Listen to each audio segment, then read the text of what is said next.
Duran Duran and say the prayer. It's 9:13. We're about to go live on Facebook, and no, we will not be talking about K-dramas. We are going to be talking. We're going to be talking about fine dining here in Singapore.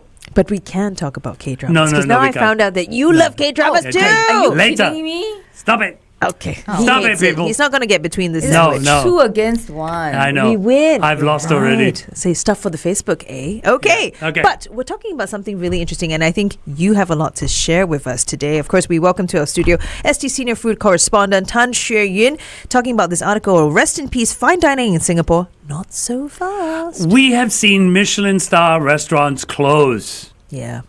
Why are we saying rest in peace, fine dining in Singapore, not so fast? Okay. First of all, there is still an audience for it. Okay, and the audience may not come just from Singapore. So a lot of fine dining restaurants that chefs and owners I spoke to, they said about 40% of their clientele are from overseas. So high. Yeah. Wow. And there are really honestly good reasons why we need to have a credible and thriving fine dining scene. Okay. I mean, realistically, how many of us can eat at those restaurants? Exactly. Right? I mean, come on, right? Yeah. Once a year, maybe? Once every 2 years? Yeah. But if you think about it, right, if you're functioning at that really high level, right, then you're going to attract talent, people who are interested in working in restaurants. Right. And they are going to get trained by your excellent team. And then there's knock-on effects, right? There's ripples in that pond, right? So you may not, you may work in a couple of fine dining restaurants and then go start something on your own. It may not be fine dining. Right. It may be, but it may not be. Right. But then you're elevating, say you open a cafe. But your training is going to give you that finesse that other people who don't have that fine dining background will have. That set you apart, right? And I would say that it doesn't just mean like in the culinary area, but also in service. Oh, absolutely. You know, in terms of like even like design and aesthetics, how you do your cafe if you open one. How do you eventually. market it? You know, all of that, because you interesting. would be learning all that. You know, by working in a fine dining restaurant, right? And now, of course, you wanna it. It is a draw when people come here for conferences, when people come here for holidays, right? You know, that's what we do, Singaporeans, right? True. We go overseas and we go try out their fine dining restaurants, right? True. So you know, Singapore is known as a foodie haven. Yep. So why should it just be street food or casual food, right? It should be the entire spectrum of food. Good right? point. For people who to find reasons to come to Singapore to stay longer. You know, we see these fine dining restaurants close. We're about to go onto Facebook, and I'll deal with this question again. I just want to set it up. That we see them closing. Is there a specific type of restaurant that is more durable, more resilient? We'll deal with that when we go onto Facebook. Okay. 1FM 91. So we see these fine dining restaurants closing, and it's not one or two, it's a lot. It's a lot. Yeah, it's a lot. But those that stay open, what makes them resilient? So I think the people that I spoke to were very, very smart about identifying the weakness in that segment of the dining scene, right? Okay. And they're saying if you don't have a strong, clear identity, you're going to fail, right? You are not going to win over any. Okay, so the chef of Les Amis, Chef Lepinois, was telling me like, okay, so you might enjoy a restaurant, fine dining restaurant, right? Then your friend asks you, hey, I'm in a mood for a fine dining meal. Yeah. What restaurant would you recommend, right? And if you enjoyed that restaurant, but you can't pinpoint why that restaurant is good or why that restaurant deserves your patronage, then you're not likely to recommend that restaurant to a friend. If you cannot articulate what this restaurant is about, how are you going to tell your friend why he or she should go to that restaurant? That's a very good way of, Right? Yeah. So it's identity, right? So if you're really clear with what you're serving, clear about what you stand for, then I think you have a better chance than most people, right? If say, for example, you are like, one season you are leaning heavily towards Japanese style cuisine, another season you're heavily leaning on Spanish style cuisine. Like, what do you stand for? Right. I mean, if you're like a different restaurant every season, then your message is muddled, right? Yeah. So, and then the other thing is also, if you're going to open a fine dining restaurant, you're going to look at the entire landscape of the fine dining scene here and say what's missing, right? Why are you going to open another XYZ type of restaurant, right? You want a diverse kind of slate of fine dining restaurants, right? So we have that to a certain extent, but we also have a lot of restaurants that are similar. And Chef Fabrile of Soma was saying it. He said it in the marketplace only feels crowded if there is no diversity. If everyone stands out in interesting ways or are offering different things, then it just makes for a vibrant scene. It doesn't make for a sea of same restaurants. Yeah, good point. Vibrancy versus crowdedness. Yes, there's quite exactly. a distinction. So I look at these restaurants and I've always wanted to ask, and I've been meaning to ask you this. We see these fine dining restaurants open and a few months later they're closed. Yep. And then some other guy opens and then close and then open and close. I'm not saying these guys are the best. I mean, they're friends of mine, yes. But what is the staying power of a Wolfgang Puck or something like that? Why do they never have this problem of, I got to close down? These guys have been open for years. Wolfgang Puck in Singapore? Yeah. Well, because you have a built-in audience at MBS, right? That is the sole reason, you reckon?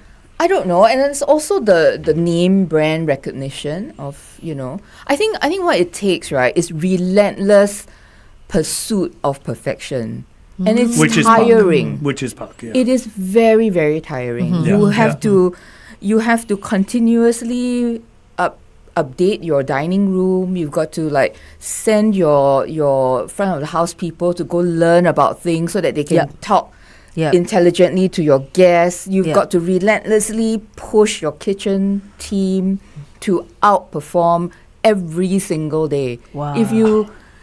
It's the work is staggering.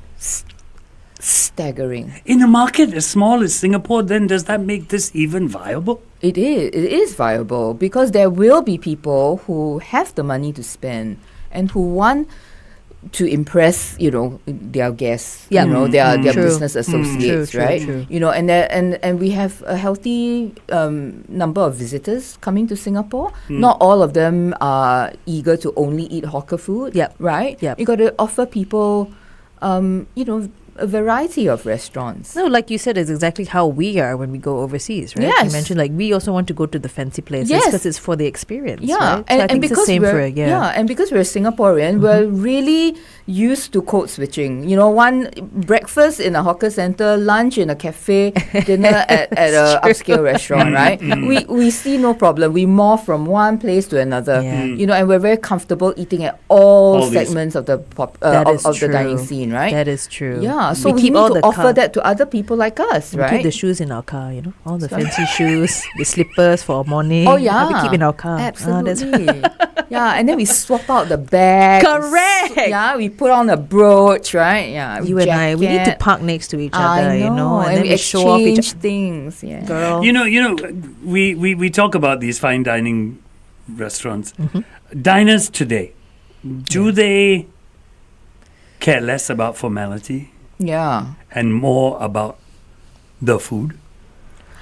The formality, I have seen people wearing shorts to Restaurant Bon, which is the fine dining restaurant. Shorts and running shoes. Yeah, I kid you not. But I think you should feel comfortable where you dine. So that's to you, that's okay, lah. To me, okay, it may not be okay to some restaurants, but it's fine to me. I mean, I am not disturbed by seeing someone eating next to me who is in running shorts. Sure. I think whatever makes you comfortable. The most important thing is your bum is on that seat and that restaurant has filled that space for that evening. Right? Wow, that's interesting. That's a true Yeah. priority. Right? Yeah, You know, true. and I think there is I think there is a certain casualness. I think that has become more pronounced after COVID, right? Yeah, like half the time looking at clothes to wear to the office, and I'm like, in the last 5 years, I have kind of. It's that exact sound. Do it Yeah. again. No, but really, right? It's true. It's true. So and I hope people are learning more about food. I hope people are more discerning. I hope. I mean, this is why one of the reasons why I do my job. It's really to help people understand things behind food. The techniques or the ingredients that they might use and stuff like that. I hope that people are not just eating this and just saying this is good, this is bad without knowing why they like something or why they don't like something. Right. I mean, I think the job that I have forces me to be very precise. Yep. If you're going to recommend something, you got to say why. Yep. Why is this worth your money? Why do you need to park yourself in this restaurant for 3 hours and eat this multi-course meal, right? Yeah. I almost feel that you are actually a very valuable asset to restaurants. Did you ever do consulting? You should tell them. I was just talking about this to my colleague. Okay. Yeah, I would. And then she hated. My colleague hated the name that I. We're going to reveal it. We're going to reveal it on air. Okay, we're going let's to do jump this. back on 1FM. Do we hate the name or hate the colleague? Let's find out. Let's go. No, you're gonna hate the name. Okay, so we're back on there. That's Roxette. And how do you do? So you were going to give us a name? Yeah, because I talked about how you're such Yeah. a valuable asset because you are, you're that knowledgeable. You've done, your articles and everything. You're very precise in educating everybody, one and all, and so much more. And you've hope experienced so. so much, I right? hope so. So I feel like you're a very valuable asset to restaurants. You should go into consulting because you would know yeah. exactly. You can pinpoint it. Oh, we do it all the time actually. When Is it? we meet people. And I always joke, the invoice is in the mail. Of course, we don't charge for this, Yeah. right? But we should, right? You should. You should. Absolutely, you So should. you actually thought of a name for your consulting Yes. company. What's Okay, it called? what is it? Hit us. Okay, my colleague hates it. Yeah, Eunice hates it. Eunice Quack We hates know it. Eunice, yes. Eunice. Okay. Also, just call it Restaurants Are Us. Ken. No lah, we got then the other name that I came up with was Restaurant Inc. INK. I like the restaurants are us, Oh. but I get the ink one. But I like the Restaurants are us are very good. It's very cool. yeah. I like the Really? name. I like the name. No, it, do it. I think Ken. people would think that it's a fake company. No, That's no, why no. I like that it's a bit tongue in cheek, so it's a bit hilarious. Yeah, well, yeah. who's gonna hire Restaurants Are Us? Well, okay, this is the thing.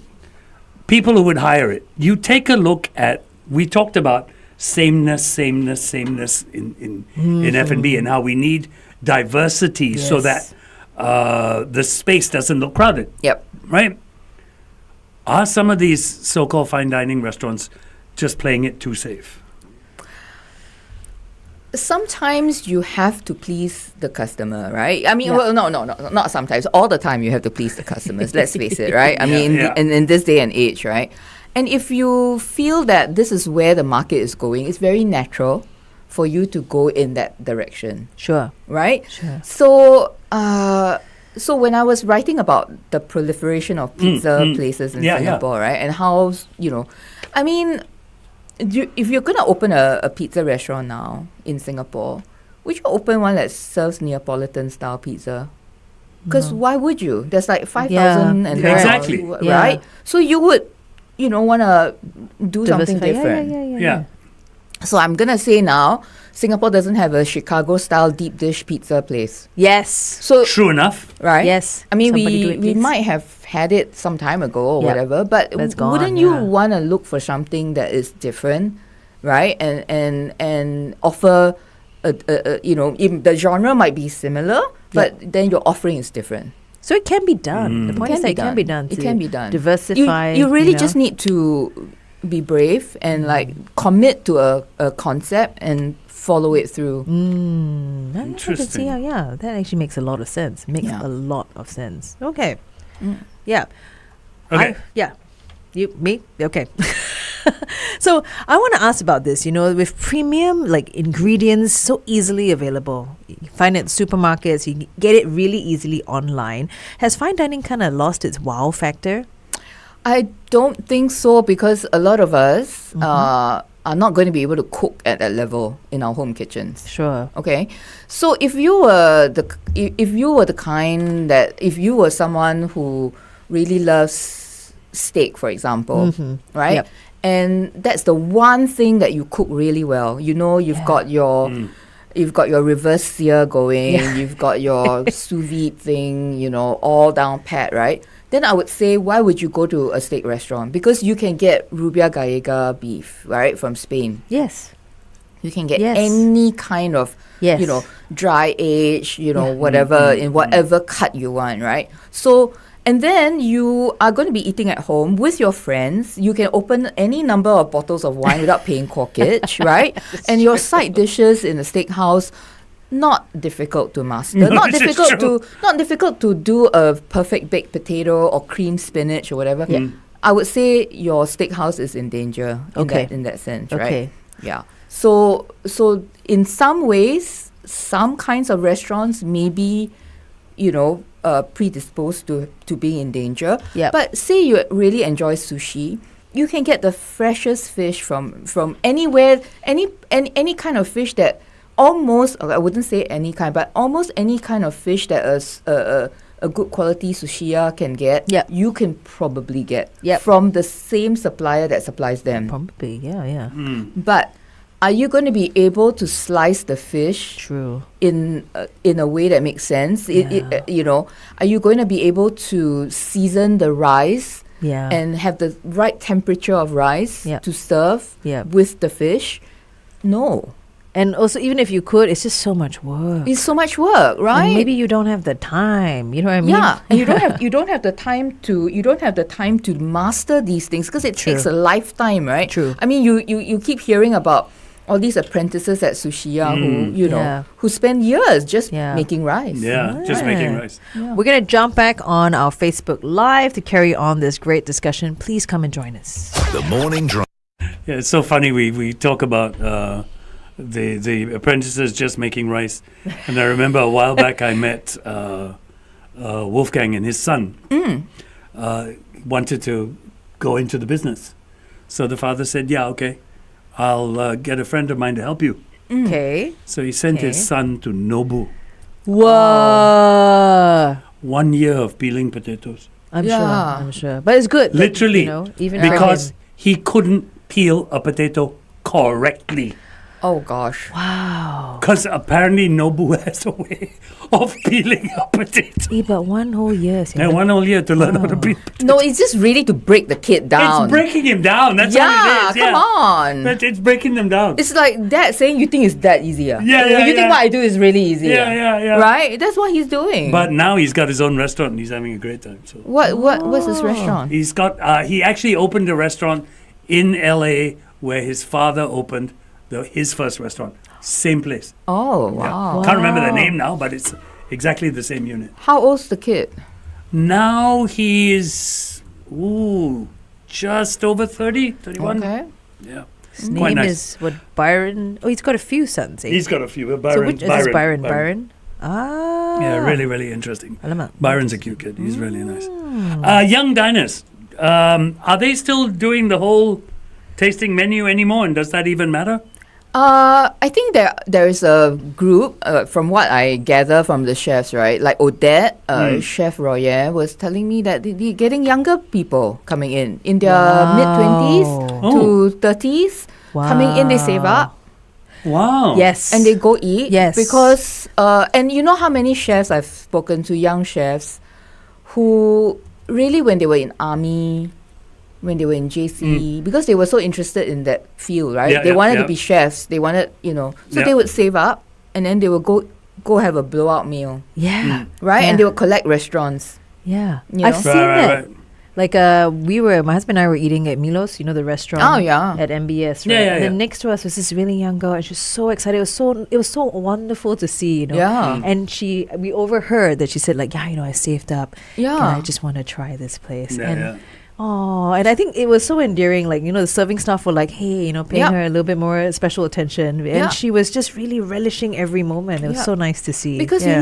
you know that one encounter Yeah. could change the trajectory of your life. True. Right? I true. mean, you Samin Nosrat, who I adore, she was studying in Berkeley, Okay. in university, and there's a very famous restaurant there, Chez Panisse.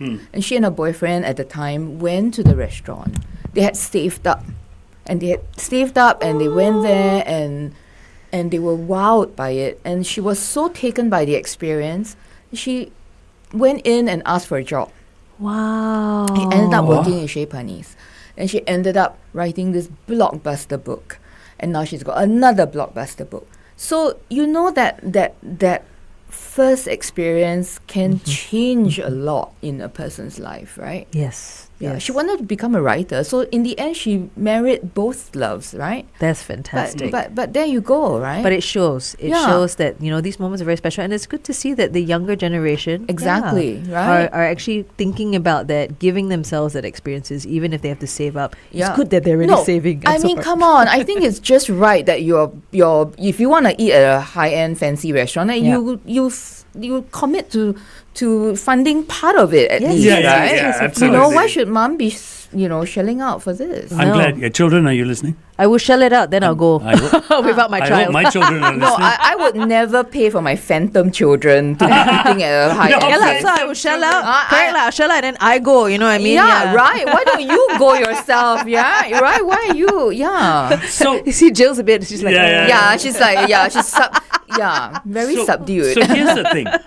The young in Singapore are traveling more and more and more, and they're beginning to travel outside of Asia, No, yeah. right? When it comes to this experience of fine dining, should it start here, or should it start when they're traveling? I don't think it matters where it starts, right? I don't think it matters where it starts. On home ground, maybe there's a certain familiarity. There's a, yeah. I think I don't think it really matters. But have Yeah. that experience. That's what you have the what- experience. I think a lot of young people, especially these days, because mom and dad are also into this. Yeah. Some moms and dads are really into this sort of thing. So when you're holidaying in Japan, you might take your kid with you. I mean, you have to, right? I mean, it's not like you're gonna leave them in the hotel, right, or lock them up. Well, Oh, I don't know. It works sometimes. I leave them in the hotel. Yeah, leave them in the hotel, lock them And up. you order the room Yeah, service, not them. No.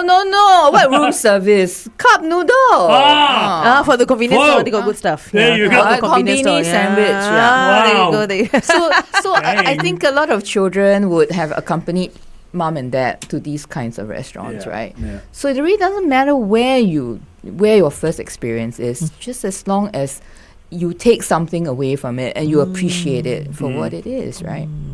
I would say that one thing that has stuck to my mind from what you mentioned very at the start of the interview was really we have no clear idea or appreciation of really how much it takes, Oh yeah. for these fine dining establishments, especially those that maintain their Michelin star. Yeah. Yeah. Like when you talk about that Yeah. pursuit of perfection, I mean, we all know that it's tough. We all know that it's all these Yeah. things, but we never realize the full scale of it. Yep. And I said relentless because you have to be relentless. You cannot be like, yeah, I'm gonna pursue perfection. No. Yeah. You just have to keep Yeah. at it. Yeah. You know? And like you say, it's Yeah. every day. Every day. Every day. Yeah, every day. You're literally outdoing yourself You're- on a daily basis. Right, and you go into these kitchens, as I'm quite lucky to have gone into many of these kitchens, and you're looking at this man, making these tiny little buns at Les Amis, right? They're filled with a bacon and onion mixture, and each ball of dough is weighed. There's just the same amount of filling, so that every single tiny bun looks the same. Oh, Lord. And when we eat it, we just pluck it off the basket and not basket, the cloth lined bowl, Bowl. and we pop it in our mouth, and and that's it. But you think of all the work that has gone into to get it. to that point. Yeah. And when they slice that huge loaf of sourdough, you know, Yeah. and you see that loaf in the kitchen cooling because someone had come in at 3 a.m. to get this bread ready for lunch service. Gosh. And you think about that, right? You think about all the work that has gone into things that we Take look, for granted. we take a picture of it, we post it, Yeah. and but the work behind it. Yeah. We have a question. Many Singaporeans order food to their homes. Should Michelin-starred restaurants offer delivery menus? I've got my own take on this. Also, are commissions to food delivery apps killing profit margins for restaurants? Wow. So let's do the Michelin star delivery. Okay. I don't think Michelin can I don't think so. deliver. No, because it's Some food does not It doesn't translate. travel. Yeah. And also- but during COVID, they were forced to. Yeah. That's but they true. picked things That's that true. would That reheat would- well, that would yeah. travel well. yeah. Yeah, but no, I don't think so. Because it's also about being in the restaurant, Yeah. that whole dining Ambiance. experience. Yes, you know, Yeah, right? taking in the atmosphere, It is, every yeah. little nitty gritty. Yeah. You know what I mean? Absolutely. And enjoying it. Yeah. So I don't think cannot lah. Not Yeah. everything would translate well to a delivered, food Yeah. item. As much as this is not about fine dining, are commissions from food delivery apps killing profit margins? Yeah, but can I just say that profit margins are already razor thin. Yeah, and, yeah. And restaurants have a choice of whether they want to be on the platform or not. Yeah, so I suppose if you go on the platform, You you run the just risk. have to, right? I mean, Or you raise your price. Oh, you raise your price, and I don't think they raise their prices. They cut the portions, right?